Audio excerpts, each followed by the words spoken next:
Welcome to the deep dive. Today, we're holstering our six-shooters and riding deep into Quentin Tarantino's Django Unchained. Mm-hmm. And this isn't just a film to, watch. It feels more like a revisionist Western, just meticulously crafted. So many layers. Absolutely. And when you start looking into how it was made, the sheer density of it all is, Yeah.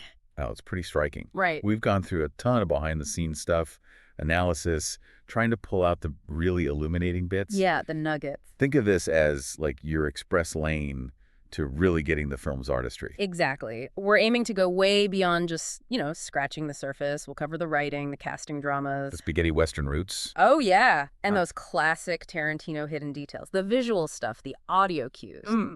So our mission today, give you a shortcut, really, to understanding the film's depth.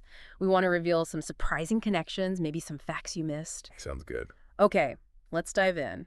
Right at the start, the genesis of Django. How did this whole thing even begin? Well, what's pretty amazing is just how fast it happened. Apparently, Tarantino wrote the entire first draft in just 3 weeks. 3 weeks. Seriously? Yeah, and get this, while he was still editing Inglourious Bastards. Wow. That's some serious creative energy. It really is, just bang, bang, bang. And that first draft wasn't exactly short and sweet, was it? I heard it was huge. Oh, massive, like 187 pages. He wasn't thinking small. Clearly not. And his initial idea was, well, it was even bigger. He kind of saw Django Unchained as just one episode in this, like, vast ongoing story. Like those old serials. Exactly. And it was a clear nod to Sergio Corbucci's original Django films. Ah, the spaghetti western connection right from the start. Definitely. For anyone not totally familiar, spaghetti westerns were those Italian-made westerns, super stylized, operatic violence, morally gray characters. Leone, Eastwood. Right. And Corbucci's Django was such a massive hit, it basically spawned dozens of unofficial sequels. Tarantino's tapping right into that legacy. Okay, but here's a twist. The ending, we all know, that big Candyland shootout. That wasn't the original plan. Not at all. Originally, the script had Schultz surviving the whole thing. Okay. But Django, he gets re-enslaved at the end. Whoa. That's bleak. Really different. Totally different vibe. Much darker and suggests, a whole other kind of movie. So what happened? Why the change? Test audiences. They apparently reacted really strongly against that ending. Huh. Interesting. Yeah, so that reaction pushed Tarantino to reshoot the ending, give us that big, explosive Django rampage we have now. Well, even Tarantino listens to test audiences sometimes. Seems so. Yeah. It really shows how audience feedback can shape things, even for a director with such a, specific vision. Makes you wonder about that first ending, though. For sure. Now, talking about that vision, the spaghetti western thing isn't just a background detail, is it? It's baked right in. Oh, completely. Visually, especially. Think about that shot, the silhouette on the ridge. Yeah, Django looking over Candyland before the finale. That's pure the good, the bad, and the ugly. A direct visual quote of Eastwood. Ah, okay. I see it now. Yeah, it's not just paying respects to Leone. It frames Django as this, mythic figure of justice in that landscape. Very spaghetti western. And didn't the original Django have him dragging a coffin? How did that translate? Right. So Tarantino riffs on that. Instead of a literal coffin, we get Schultz and his tooth wagon. Ah, the dental wagon. Yeah. It's a clever twist, right? Mm-hmm. Keeps the symbolism, but makes it specific to Schultz's character and, Tarantino's world. Even the title, Unchained, that wasn't random either. Nope. Very deliberate. Yeah. There's an Italian sequel called Django and the Crosshairs, where Django actually gets weakened, re-enslaved again. Seriously? Yeah. So Tarantino's Unchained is like a direct reply to that. It's him saying, no, my Django breaks free, he keeps his power, reclaiming the character. Okay, so he's got this vision, steeped in spaghetti westerns. But getting it made wasn't smooth sailing, right? Studio issues? Yeah, there were definitely some battles. Sony, the studio involved initially, they apparently wanted some pretty hefty cuts, like 40 minutes worth. 40 minutes? That's a lot. What did they want? Gone. Some pretty intense stuff. The Mandingo fight, for one. Right, okay. And Big Daddy's death scene, the one with the dynamite. Wow, those are big moments. How did Tarantino react? Predictably, maybe. He pushed back hard. Reportedly said he'd take the film somewhere else if they insisted. Classic Tarantino. Exactly. Luckily, the Weinstein Company stepped in and backed his cut. Thank goodness. But wasn't there also a whole KKK subplot that got cut out entirely? Yeah, there was. The idea apparently was to have this darkly funny scene showing how inept and ridiculous they were, Right. arguing about their hoods. Right, I remember reading about that. Why cut it? Pacing, mostly, Yeah, just to keep the main story tighter, keep the momentum going, though it sounds like it could have been pretty memorable. definitely. Okay, let's shift to casting. Always fascinating. Finding the right Django was key, obviously. Will Smith was famously in the running. He was, yeah. He passed on it. His reasoning was interesting. Mm. He felt Django wasn't heroic enough, in his view. Heroic enough. Yeah, and he apparently felt the revenge story was too. Selfish was the word he used, I think. Okay. Different perspective. Definitely. And he actually said later he kind of regretted it after seeing Jamie Foxx just kill it in the role. Yeah, Fox was incredible. Makes you think how different it would have been with Smith. Totally. Who else was considered? Quite a few big names. Idris Elba was looked at. Ooh, interesting. But Tarantino apparently thought he seemed maybe too composed, didn't have that raw edge he wanted for Django's journey. Okay, kind of see that. Tyrese Gibson also auditioned. The feedback there was maybe he lacked a bit of the mystery QT was after. Right. And here's a wild one. Chris Tucker was seriously considered. Chris Tucker. Wow. For Django. Yeah. Probably thinking about bringing in some of that comedic energy that Tarantino dialogue spark. That would have been different. Very different. For sure. But Fox got it, and the rest is history. Okay, so the cast comes together, and then filming brings its own moments. DiCaprio as Calvin Candy, intense, doesn't even cover it.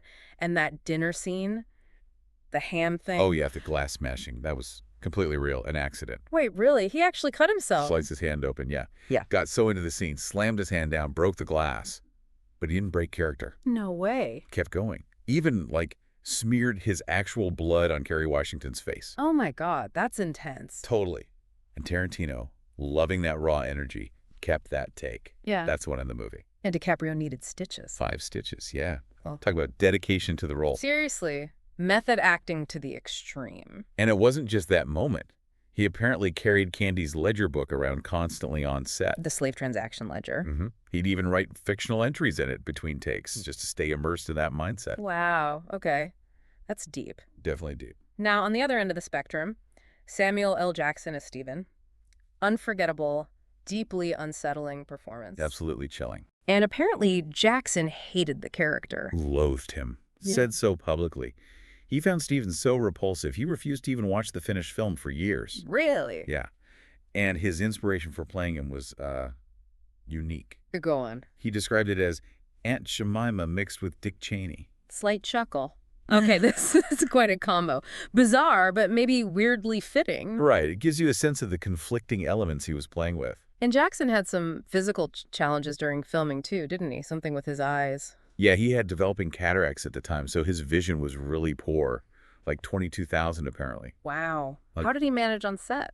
Needed help getting around between takes. Yeah. And that limp Stephen has. Yeah. That wasn't in the script. Jackson added it.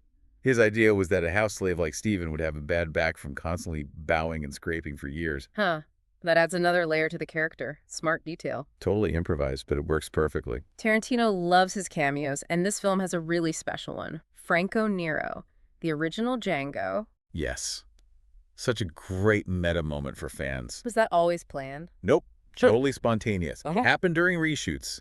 Tarantino found out Nero was available, basically wrote that scene for him overnight. Fantastic. And the little joke they have in the bar about how to pronounce Django, Yeah. The D is silent? that's a direct callback to the original 1966 movie, where the pronunciation actually varies a bit. Yeah. It's a fun little wink for people who know the original. Love those kinds of details. Speaking of details, the film is packed with visual stuff you might miss. Like, what's with the tiny umbrella on Schultz's horse? Huh. Yeah, the little circus umbrella, that was pure accident. It was. Yeah, the horse was apparently wearing it between takes to stay out of the sun. Tarantino saw it, thought it was hilarious and absurd, and just decided to keep it in the shot. Seriously. Said it was a German nobleman's touch.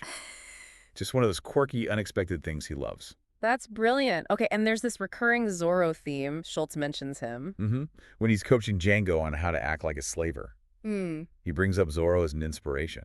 Right. What's the significance there? Is it just a throwaway line? No, it feels pretty deliberate. Zorro, the character, first showed up back in 1919.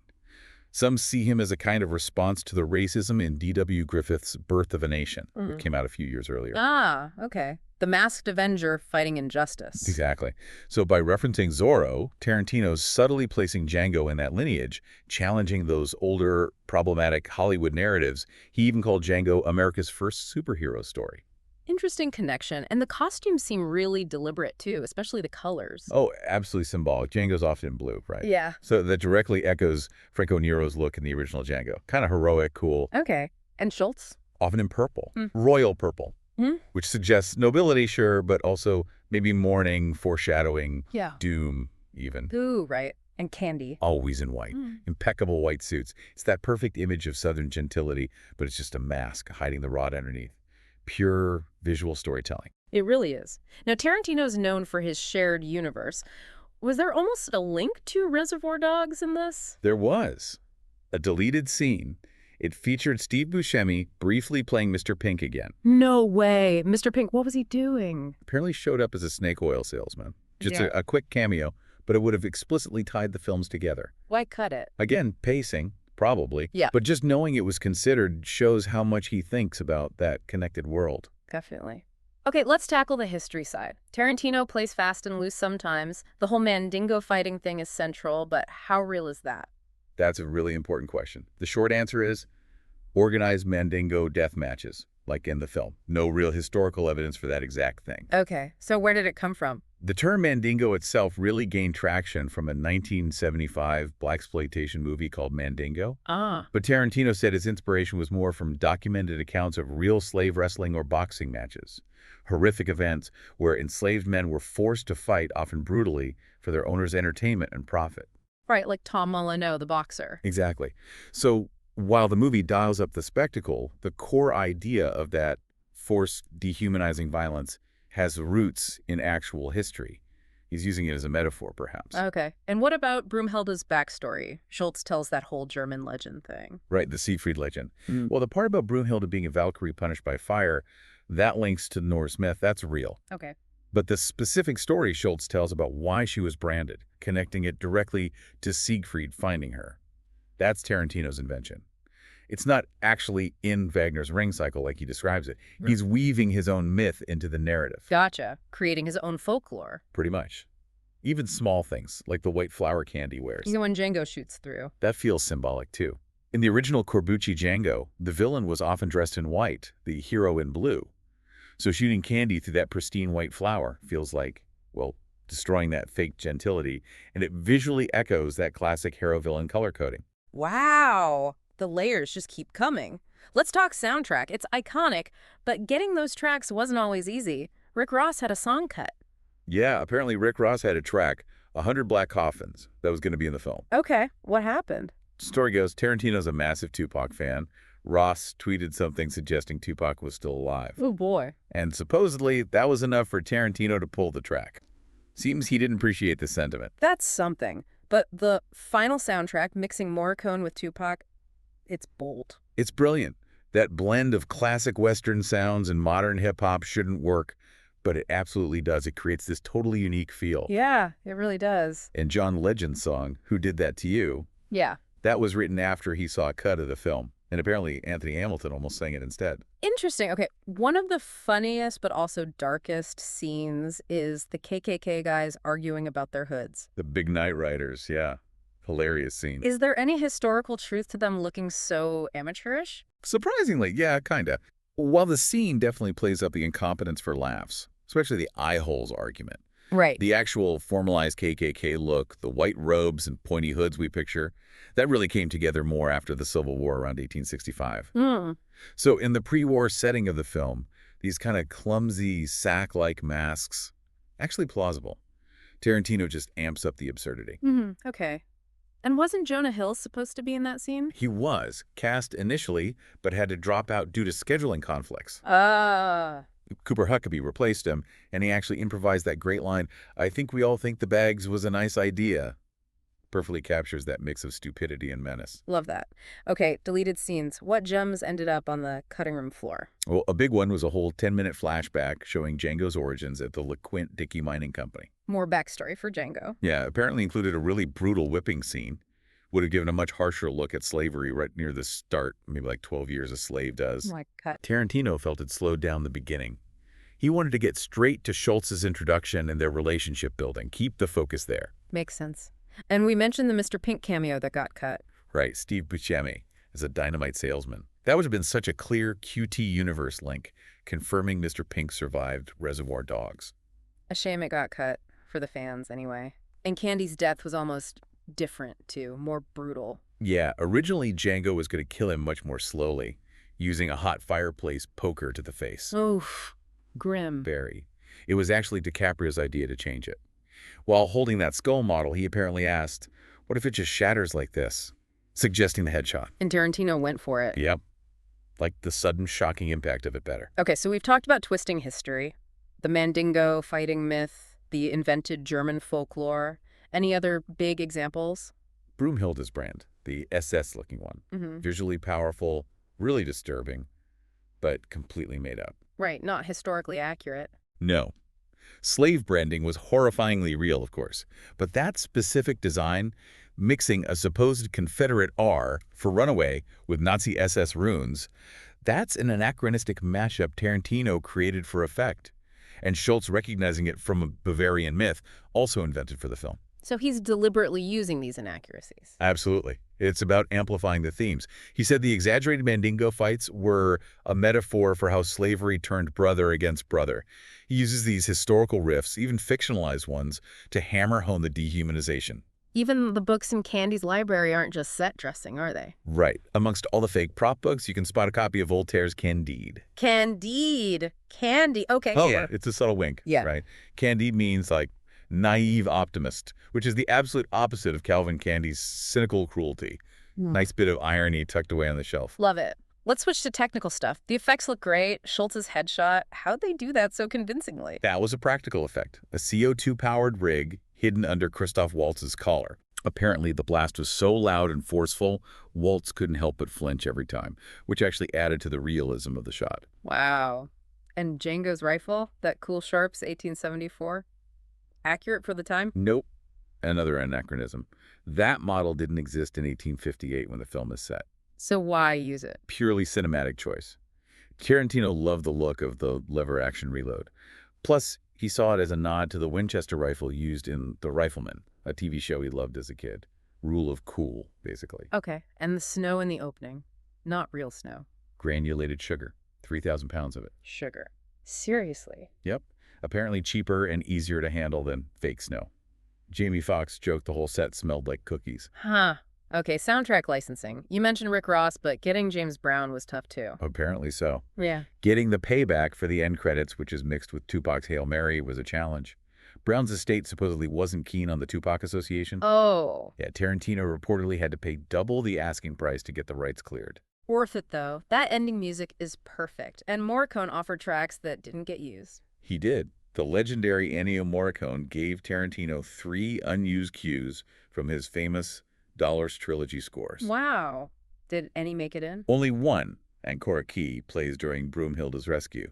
But you can feel Morricone's influence all over the score, especially the tension, which Tarantino said was inspired by another Corbucci film, The Great Silence.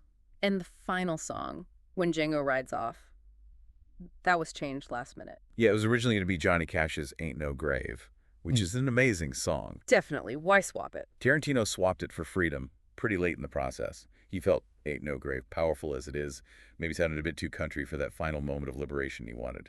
Interesting choice. Now, QT Universe Easter eggs. We know about Red Apple cigarettes. Yep, you can spot ads for them in the general store scene when Go buys the Dynamite, the classic fictional brand from Pulp Fiction, Kill Bill, etc. Any other? A more subtle one is back in Inglourious Bastards. Eli Roth's character mentions the jazz guitarist Django Reinhardt, likely where Tarantino got the name for his protagonist. Ah, nice little connection. Okay, finally.